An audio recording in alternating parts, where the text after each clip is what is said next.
Hello, beautiful masterpiece women. I'm Tina Rains, and I'm here today with Ginger Martin.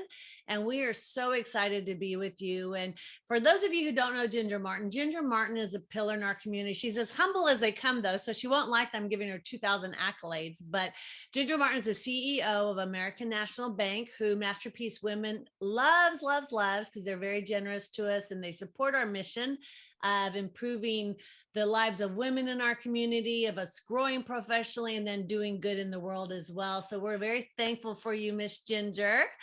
And I asked Ginger to share because Ginger is such a wealth of knowledge. She is that woman, that epitome of who we all want to be when we grow up. And she's not much older than me. So not when I grow up, but just like as a mature Christian woman, I want to be like you. Like you're so, her stories are just so impactful, and I could have her on like every week and you guys could just only listen to her and like learn so much. So today specifically, we wanted to talk about persistence, because I see over and over and over, as I'm sure you do, Ginger, like in the work arena, persistence is so hard. People go, and then they just kind of give up. And then they go, and they just kind of give up. And I know even for myself, I've seen areas in my life and times in my life where I've done that. Look back on, why did you give up? You gave up. What was that one story in Think and Grow Rich? The gold in California. Yeah. Remember, he gave up just 1 mile too short or 1 foot too short or whatever it was. I'm like, yeah, so many of us do that. I'd love for you to share a story of when has persistence been so imperative, that a key time in your business career that persistence was just such a struggle. Well, Tina, it's very exciting to be here with you today. And of course, I personally love Masterpiece Women, and the bank is just excited to be part of this initiative of really helping women to grow their businesses, as well as just develop, authentic relationships. And as you said, do good in the community. Because, hey, I just want to do a plug for the bank. That's one of the things as a community bank that we want to do is make banking easier, but man, be a good steward in this community that we get to live and work in. And you do such a great job of it. Thanks. Well, I'm getting ready to celebrate a milestone. And so I've been doing a little reflecting here as we end up the year and get ready to start 2022. In January, I will have been with the bank 25 years. Wow. And I know it's hard to believe. It's been the best job I've ever had in my life. But I'm also celebrating my 14th year as CEO. One of the things that I wanted to do when I became CEO of the bank, and we had a great bank, but I thought, boy, we can really be better. And I wanted to get intentional about having a culture at the bank. And I know our topic is about persistence, but I just have to say this, just a huge believer in the power of culture, and not having culture is a culture. And there's a strategy a quote by Peter Drucker that said, strategy, eats something for breakfast, every day. Now I can't forgot that. It's totally culture eats strategy for breakfast every day. There we go. Thank you. See, I know that quote. All right. So I said, hey, and I was fortunate to really work with a consultant that specialized in community banking and to learn so much from this woman. And she really helped us in this journey of transforming our culture. So we went through a bunch of work as a team, and we kind of decided, hey, this is who we're going to be. And that really required changing some things that we had been doing. And of course, we came up with our values, we came up with our vision statement. But one of the things that we decided to do, and I want to use as an example of the persistence, is we decided that we would have a huddle every single morning. And here's the way it was going to work. We're going to be in the room, standing up in our conference room at 8:30 with music playing. At 8:35, we were going to have just something inspirational motivation. And for the first year, I did it every day myself. And then we started passing it through the other officers and to all the employees of the bank. So just kind of a sports analogy, right? We're getting ready to play the game of banking. Let's come together. Let's be upbeat and positive. Well, we had been in a situation where people, they would come in at 8:45, they would come in at 9, even though the hours are supposed to be 8:30. And so now we put this, in place, and people didn't really like the fact that they had the accountability of being there on time. Some people thought there was no value in it. Some people thought that was a waste of time. And so there was a lot of pushback during this really implementation. And here's what I remember. I remember thinking, oh gosh, if I use my mountain climbing analogy, right, I'm going uphill, and and it's steep. And or the other thing, boy, I'm paddling against a stream, because, and not everyone in the bank, but you had those few that just push back and why are we doing this, and there's no value. And I had one person that was so creative that they decided to figure out how much money we were spending by standing in that circle of the entire bank for 5 minutes. Of course, hey, human nature, and look, I love my team. I got a great team. If they weren't standing in the circle, they would have been at the coffee maker, or they wouldn't even have been there. And so, but here's the thing, going back to persistence. I implemented this because I believed in the value and the power that it would have of uniting us and bringing us together and solidifying that culture. And here's the thing too, this was in August of 2008. So guess what? We're in the middle of the recession. Oh yeah. But I'm going to tell you, there were times I doubted what we were doing because of some of the feedback. Sometimes I hate to admit it, but sometimes I thought, oh well, you know what, we'll just quit. We'll quit doing this. We'll throw in the towel, because it's not worth maybe some of the frustration and aggravation that I was feeling. And then and so here's the takeaway for me that kind of really helped me. What kept me, staying the course, where people were thinking, oh, this is just the latest, greatest idea of the day, and this too will pass.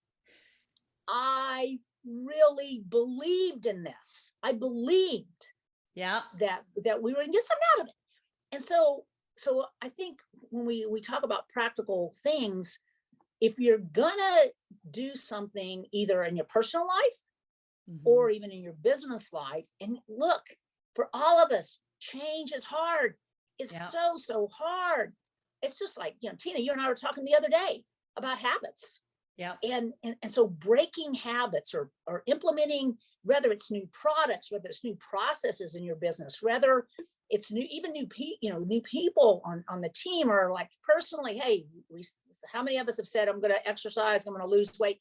I can think of all those things that we set, right? We say, hey, I want to do this. Well, we better have a compelling why. I mean, we better really believe in it. And how do you think, you think about that, you think about, okay, the new year's here, and we want to implement our health and, our goals and be persistent in them. One of the things that I find huge value in, and I know when you and I were training together, when I'm doing it with someone else, I know that you're counting on me, I will do it. And so it's interesting, when you look at those statistics of thinking of persistence and how we can improve on our persistence, 90% of us will fail on New Year's resolutions, 90%. Now they say 80% will actually achieve them if they write them down. 80, or is it? No, I take that back. I'm sorry. It was 50% if they write them down. It's 80% will achieve them if they do them with accountability. And so when you think about being persistent and in your business, you had accountability for them. You were part of their accountability, and you were persistent, and you kept on going. That transformed, I'm sure, habits for every single one of those individuals that you're describing, because they saw you be persistent. Very, very good point about writing things down. So here's one of the things that we had done is, again, we went through our vision statement, and that's where every customer in the bank will say they're the bank's most important customer. We selected 9 values, and here's what we did. We actually put that vision statement up on the wall in the conference room. We put all those values, our 9 values that we decided were going to make up our culture, on the wall. One of the things that we committed to doing is to putting them to memory, so that I can say that all the employees at the bank, if you ask them what are our values, they're going to be able to tell you what those values are. But we did have them up on the wall. We did repeat them. So that repetition. So I think Absolutely. too, when we're trying to change that whole reputation, having it written down, having it before us, and did actually help in sticking with it. So yes, I'm writing things down, repeating them to yourself. And of course, yes, if you've got people, because I did have people that were on board, that believed in what we were doing. And it's interesting, boy, those few can just really make it kind of rocky. And and we have this philosophy too at the bank. It says, and I when I'm hiring people, I go over the values, and I say, this might not be your thing, and that's okay. It's neither right or wrong, but this is who we decided as a business how we're going to show up in the world. And here's we have this thing. It's called the conversation. I learned this from my consultant. And that's sometimes when we're seeing that people aren't living up to those values, and you have a coaching session, and you basically say, hey, this might not be your thing, and that's okay. But yeah, I want you to go find your thing, because I want you to be happy. So we call it freeing up somebody's future. Because going back to persistence, I made a commitment that we were going to do this, and that really you want to try to bring people along. But then you have to realize that some people were just not going, it wasn't meant to be. And if those people weren't a fit, it doesn't make them good or bad, but they just weren't a fit. We did free up their future. And so that we have this thing, how people can be energy vampires. So Yeah. we didn't want anybody sucking. And we also had this thing, we have this philosophy, no whining. And so there was just certain things. But look, I have to tell you, all these years later, we've made just huge progress. We're not perfect. I tell people when we're talking about them joining, working for American National Bank, we're not perfect, but boy, we're really just trying. We're trying to have a great culture. And but so back to the practical though too. That whole thing, yeah, writing them down, having other people that are on board, that are going to really support you and cheer you on when you feel like giving up. And then I think the second thing I just want to say is that whole self-talk, that whole just reminding ourselves, all right, we said we were going to do this. We're doing it because it makes sense that we're going to do it. We're going to get value. And so even though I feel like quitting, we're going to keep doing it. So I do, boy, you gotta talk to yourself. Because you knew your why. You knew why you were doing it, what you're doing, and you focused on that and those goals.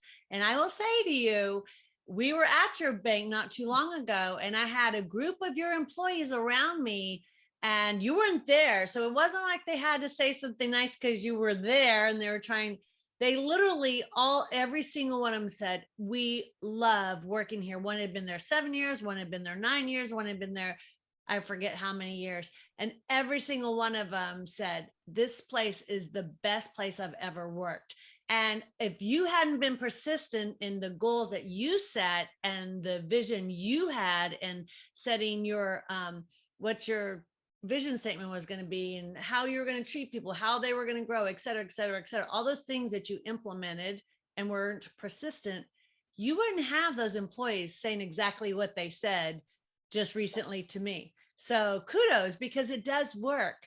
And I think that's where people get they get off on the wrong thing, because it's like, well, it's just a tough day, we'll just skip it. Well, then one bad decision leads to many more decisions. And when you're trying to get a goal, set a goal, or follow a vision statement, you have to keep your eye on the why, Yep. So you did a great job with that. Well, thanks. And I have to tell you, I want to just really kind of share this too. And it kind of goes back to that whole mindset of just, and you look, persistence is a mindset. The persistence has got to start in our mind before it's going to start in our actions. But so here's what happens. 5 years of the Great Recession, Florida lost 105 community banks in that period Wow. of the Great Recession. And here's what we did at the bank. Again, this mindset being persistent. We said, we're not going to participate in this recession. Did not mean that there wasn't a recession going on, but Yeah. our mindset was we're going to persevere. We're going to be persistent. We're going to figure out how to handle this. And I also want to just give God glory for this. We went through those 5 years and we never, lost money. Now, we made less money and it was a very, very tough time to be in banking. Yet we came out on top. We were a survivor. And it does, I give as far as giving glory to God, but then just that whole, my team, and that decision that we made to be different and to have a culture and to have values and to have mission and to not give up, to be persistent. And please too, I want to make sure it's very clear. This just, yes, as CEO, I had to have persistence as a leader, but it was also the persistence of that group of people around me that got us through it. So it's a team effort, but all of you that own businesses, starting businesses, leading businesses, it does start with the leader when it comes to persistence. Absolutely. And from a practical thought process, so we're talking to leaders today, we're talking to business owners, we're talking to people leading other people, and talking about persistence and it being a mindset. What were some of the practical ways that you were able to change your mindset to be able to get to the place where you were able to implement the persistence and achieve what you've achieved?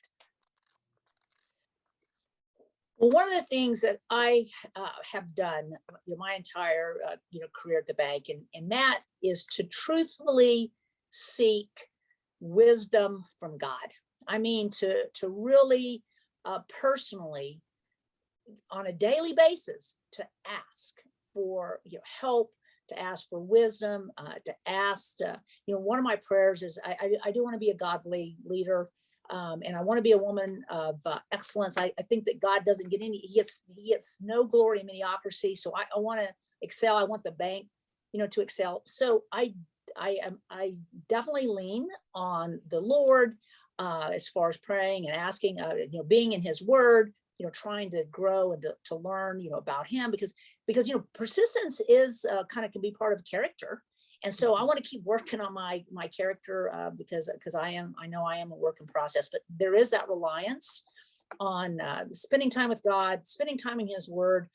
I'm a huge believer, and you and I have share this, of reading inspirational books, leadership books. I mean, things, that whole personal development. We've got to keep pouring into ourselves. Hey, having people around us, and they might not necessarily be in our business. Again, I'm fortunate to have, like, even you, Tina, and some of the other, even women that in Masterpiece Women, and then also in the community where, as that biblical verse, iron sharpens iron. So, we need to be hanging out with people, and we need to be reading things, watching things, feeding ourselves that are going to help us stay strong in that journey of persistence. Because, hey, it is so easy to give up, and I have before in some aspects, but it's and then you have regrets. Yeah. So one thing, we've all heard this, so it's a familiar phrase, but it's so true. Nothing worth having comes without hard work. It is about effort. It is. It is. So, ladies, we're going to encourage you today to be persistent. And if you haven't joined our membership, you definitely want to do it, because we do have some programs in there, and we are going to be working through them in the spring, and continue to add things to the Masterpiece Women teaching catalog in there. There's already one program almost completely in there, and we'll be walking through that in the spring, which is the Think and Grow Rich with the biblical application. Because I think that's one of the best books I've ever read. I don't know about you, Ginger, but when I first started my business, I was 25 years old. I didn't know a thing about business. Here I was making millions of dollars, and I didn't know what to do with it, how to manage it, or anything else. And I was so defeated, believe it or not. I had this great, but I feel like my mindset was so poor because I had been raised poor in, poverty. And so I just was in this struggle, and I was I was smart enough to get in this tech group. It was all CEOs. It was like CEOs of Coca-Cola and all these big corporations and here little me, and I'm like 26 years old. And, they made me get that book. One of the leaders said, "You need to get that book and read it." And I did, and it changed me forever. And so when you and I actually got our Don Maxwell coaching and speaking training together, one of the mentors there actually taught the class, and I went through it again with him. I thought, oh my gosh, everybody needs to do this. But then when we added the biblical application, so every chapter actually has a biblical application to it, I feel like it's like everything could ever dream of learning, because it's changing your mindset, but adding the word in, because you can do all the self-help in the world. And there's so many great leadership books, so many great things out there. But if you don't put the word and the truth, it's just not the same. It has to go into the soul, and so I'm excited to do this with the ladies and grow. And we're even going to be doing Exodus as well. Together, and just growing spiritually as well as professionally, and then actually helping them with tangible step-by-step. How do I even launch a business? How do I even launch a ministry? So we'll be doing some things like that. So I appreciate you adding value to the women, and to me, you always add value to me. I just love to be around you and listen to you, because you just are truly that inspiration, and God uses you so beautifully in so many ways. And even it's just me going and crying on your shoulder if I have a bad day. So I appreciate your friendship and you and all that the bank does for Masterpiece Women. So if you could leave the ladies with one last word, what would that be, Ginger? Be persistent. Good one. Be persistent. Let's do it. All right, ladies, we'll see you on the next episode. Have a wonderfully blessed day.